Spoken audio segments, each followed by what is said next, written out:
আজকে শিশুদের টিকার ব্যবস্থা, এই টিকা সময় মতো দেওয়া এবং 96 সালে সরকার আসার পরেই আমরা যেমন টিকাদান কর্মসূচিকে অগ্রাধিকার দিয়েছি, বাংলাদেশ পোলিওমুক্ত দেশ হিসেবে প্রতিষ্ঠা লাভ করেছিল।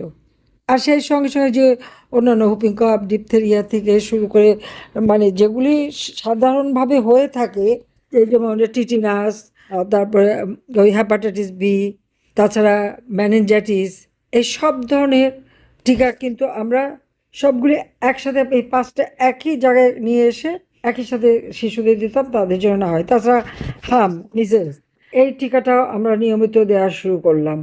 এমনকি বাচ্চাদের যে পেটে গুঁড়োকৃমি হয়ে তাদের শরীর খারাপ করে, সেই গুঁড়োকৃমির জন্য শুধু বাচ্চা না, বাচ্চা সহ হোল পরিবারকে বছরে 2বার তাদের খাওয়ানো।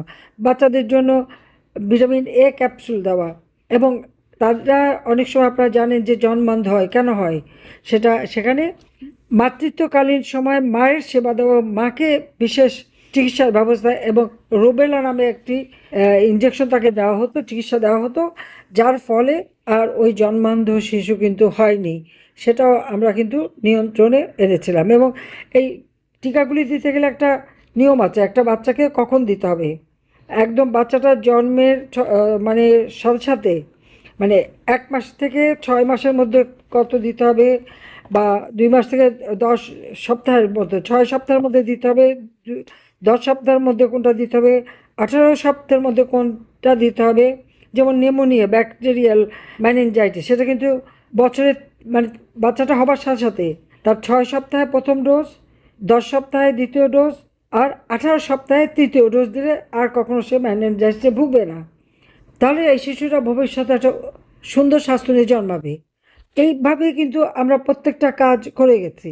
যেমন এই যে ডিপথেরিয়া বা টিটেনাস, হুপিং কফ, হ্যাপাটাইটিস বি, তারপর আপনার ম্যানেঞ্জাইটিস, যে সমস্তগুলি যে দেওয়া, কোনটা 6 সপ্তাহ, 10 সপ্তাহ, 14 সপ্তাহ, ওইগুলি ভাগ করে করে, এমনকি আমাদের উঠতি বয়সের মেয়েরা অনেক সময়, সেই মেয়েদের যে মানে জরায়ু ক্যান্সার দেখা দেয়, এই ক্যান্সারটা যাতে না হয় তার জন্য তাদের ভ্যাকসিনের ব্যবস্থা আমি করে দিয়েছিলাম। এই ক্যান্সার থেকে তাদের প্রোটেকশন করা, যে সার্ভিক্যাল ক্যান্সার প্রোটেকশনের ব্যবস্থা, তাদের যেমন একটা ডোজ তাদের দেওয়া হতো ঠিক 10 বছর থেকে 14 বছর বয়স যখন, তখনই, এবং 18 বছর বয়স পর্যন্ত আমরা সেই ইঞ্জেকশনটা দিয়ে দিতাম, যাতে বাচ্চারা আর কোনো রকম এই ধরনের ইসে না ভোগে। কোভিডের সময় আমরা বিনা পয়সায়, আপনারা জানেন যে আমরা তাদেরকে ভ্যাকসিন দিয়েছি।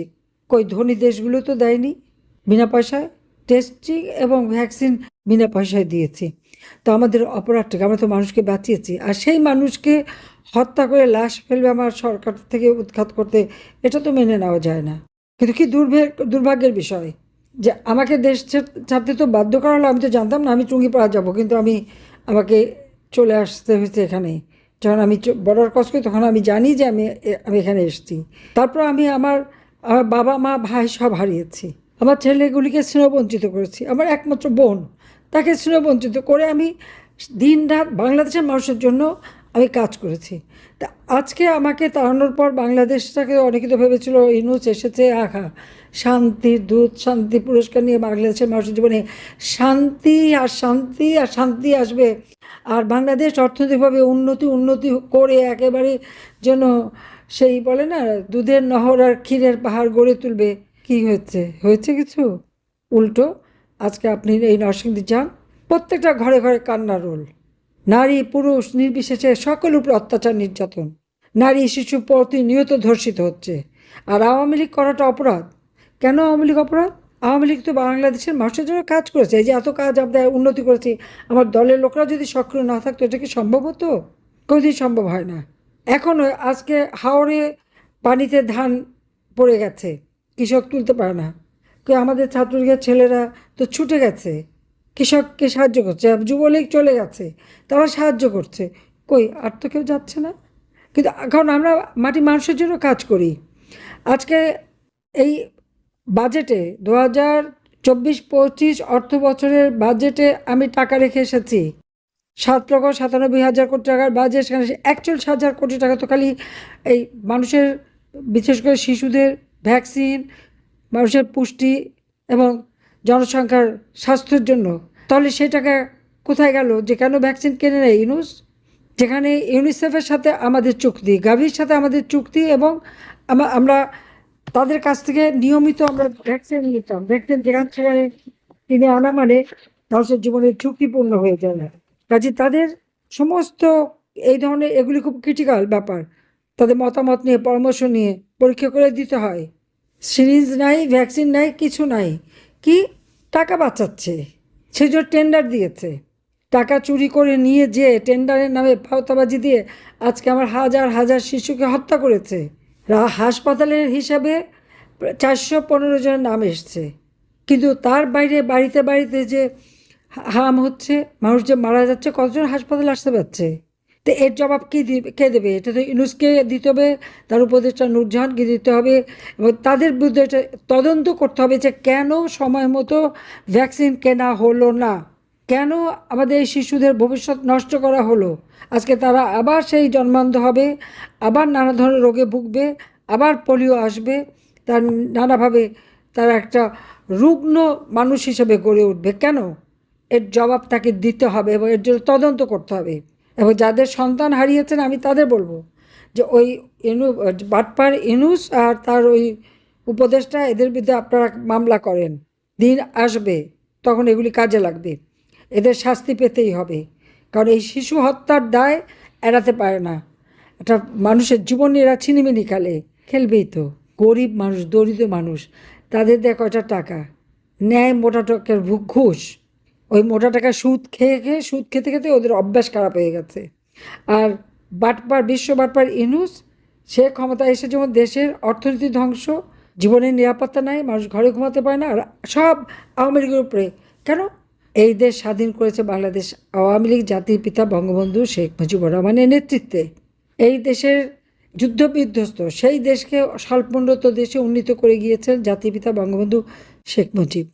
15ই আগস্টের পরে যে অবৈধ ক্ষমতা দখলে পালা শুরু হলো, মানুষের ভাগ্য পরিবর্তন হয়নি। ভাগ্য পরিবর্তন হয়েছে 21 বছর পর যখন আওয়ামী লীগ ক্ষমতা এসেছে তখন। 96 থেকে 2001 বিদ্যুৎ উৎপাদন বাড়ানো, আমাদের শ্রমিকদের মজুরি বাড়ানো, কৃষকদের ঘরে সার পৌঁছে দেওয়া, উৎপাদিত পণ্যের ন্যায্য মূল্য দেওয়া, তরুণ সমাজের কর্মসংস্থানের ব্যবস্থা করা, কর্মসংস্থান ব্যাংকের মাধ্যমে বিনা জামানতে ঋণ দিয়ে তাদেরকে নিজের পায়ে দাঁড়ানোর ব্যবস্থা করে দেওয়া, তাদেরকে ট্রেনিং দিয়ে তারা যেন নিজেদের কাজ নিজেরা করে খেতে পারে, স্টার্ট আপ প্রোগ্রাম, তার জন্য টাকা রাখা, তাদের ট্রেনিংয়ের ব্যবস্থা করা, আধুনিক প্রযুক্তির শিক্ষা দেওয়া, সবই তো আওয়ামী লীগের করা। আজকে প্রত্যেকটা ঘরে ঘরে আমরা বিদ্যুৎ পৌঁছে দিতে পেরেছি। 1600 মেগাওয়াট পেয়েছিলাম বিদ্যুৎ, 4300 মেগাওয়াটে রেখে এসেছিলাম 2001-এ। 2009 সরকার গঠন করে পেলাম 3200, এবং পরে আসলো আরও কিছু 2008, 3800। সেখান থেকে 28,000 মেগাওয়াট বিদ্যুৎ উৎপাদন করে প্রত্যেক ঘর আমরা আলোকিত করেছি। কৃষকের ঘরে সার গেছে। 2,62,00,000 কৃষককে কৃষি উপকরণ কার্ড দিয়েছি। 1 কোটি ভূমিহীন গৃহহীন এবং নিম্নবিত্ত মানুষ, সেই নিম্নবিত্ত পরিবারকে 1 কোটি মানুষকে আমরা বিশেষ কার্ড টিসিবির মাধ্যমে দিয়েছি। মাত্র 30 টাকায় চাল কিনতে পারে এবং নিত্য প্রয়োজন কিনতে পারে, জিনিস কিনতে পারে, সেই ব্যবস্থা করে দিয়েছিলাম যখন সারা বিশ্বব্যাপী অর্থনৈতিক মন্দা। তাছাড়া জেলে, কামার, কুমার, তাঁতি, লবণ চাষি কেউ বাদ যায়নি। কি বলে, আমাদের চা শ্রমিক থেকে শুরু করে সকলকে। আর আজকে কী অবস্থা? একটার পর একটা ইন্ডাস্ট্রি বন্ধ, একটার পর একটা গার্মেন্টসের অর্ডার বিদেশে চলে গেছে, গার্মেন্টস বন্ধ, লক্ষ লক্ষ শ্রমিক বেকার, কৃষক সার পায় না, সেচ দিতে পায় না, সেচ দখল, সব কিছু দখল, সব জায়গায় চাঁদাবাজি, প্রত্যেক জিনিসের দাম বেড়ে আজকে মানুষের ক্রয় ক্ষমতার বাইরে, মাথাপিছু আয় কমে গেছে, প্রবৃদ্ধি কমে গেছে, উন্নয়নশীল দেশের মর্যাদা হারিয়ে ফেলেছি, সব হারিয়ে গেছে ইউনূসের বদৌলতে। আর ইউনূসের পরে আসছে সেই খাম্বা আর গ্রেনেড হামলাকারী, তারেক ক্ষমতায়, আর এক লুটেরা। দেশটা আজকে ধ্বংসের দিকে। আওয়ামী লীগ নিষিদ্ধ করবার ক্ষমতা তাদের নেই।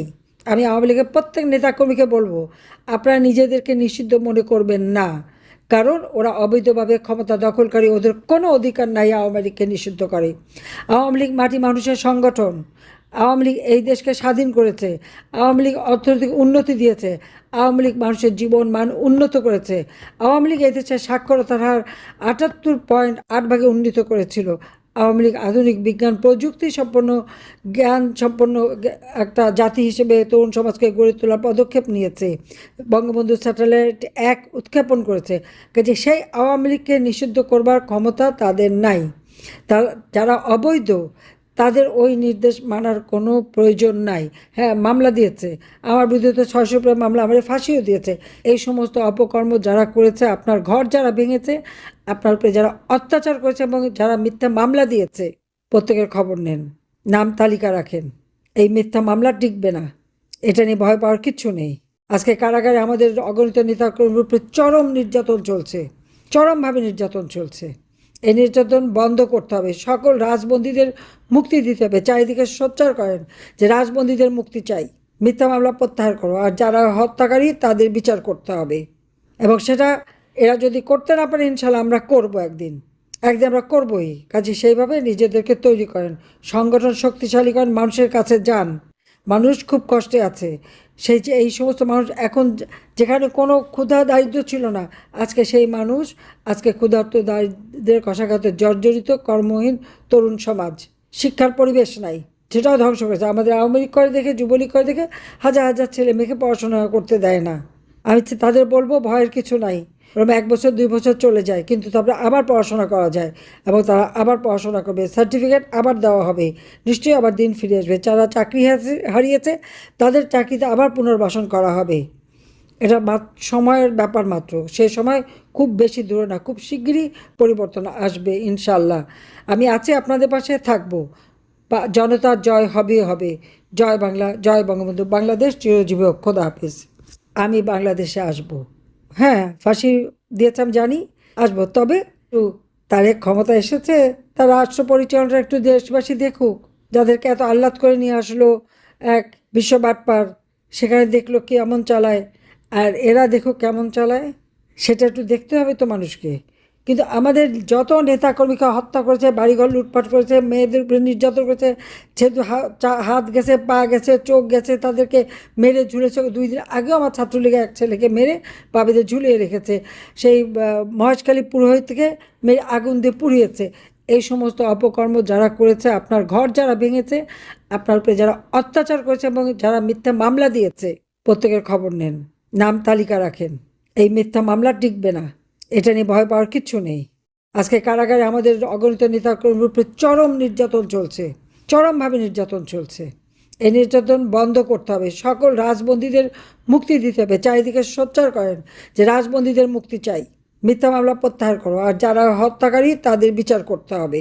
এবং সেটা এরা যদি করতে না পারে, ইনশাল্লাহ আমরা করবো একদিন আমরা করবই। কাজে সেইভাবে নিজেদেরকে তৈরি করেন, সংগঠন শক্তিশালী করেন, মানুষের কাছে যান। মানুষ খুব কষ্টে আছে। সেই যে এই সমস্ত মানুষ এখন যেখানে কোনো ক্ষুধা দারিদ্র্য ছিল না, আজকে সেই মানুষ, আজকে ক্ষুধার্ত দারিদ্র্যের কষাঘাতে জর্জরিত কর্মহীন তরুণ সমাজ। শিক্ষার পরিবেশ নাই, সেটাও ধ্বংস করেছে। আমাদের আওয়ামী লীগ করে দেখে, যুবলীগ করে দেখে হাজার হাজার ছেলে মেয়েকে পড়াশোনা করতে দেয় না। আমি তাদের বলবো ভয়ের কিছু নাই। ওরকম 1 বছর 2 বছর চলে যায়, কিন্তু তারপরে আবার পড়াশোনা করা যায় এবং তারা আবার পড়াশোনা করবে, সার্টিফিকেট আবার দেওয়া হবে, নিশ্চয়ই আবার দিন ফিরে আসবে। যারা চাকরি হারিয়েছে তাদের চাকরিতে আবার পুনর্বাসন করা হবে। এটা সময়ের ব্যাপার মাত্র। সে সময় খুব বেশি দূরে না, খুব শিগগিরই পরিবর্তন আসবে ইনশাল্লাহ। আমি আছি, আপনাদের পাশে থাকবো। জনতার জয় হবে হবে। জয় বাংলা, জয় বঙ্গবন্ধু। বাংলাদেশ চিরজীবী হোক। খোদা হাফিজ।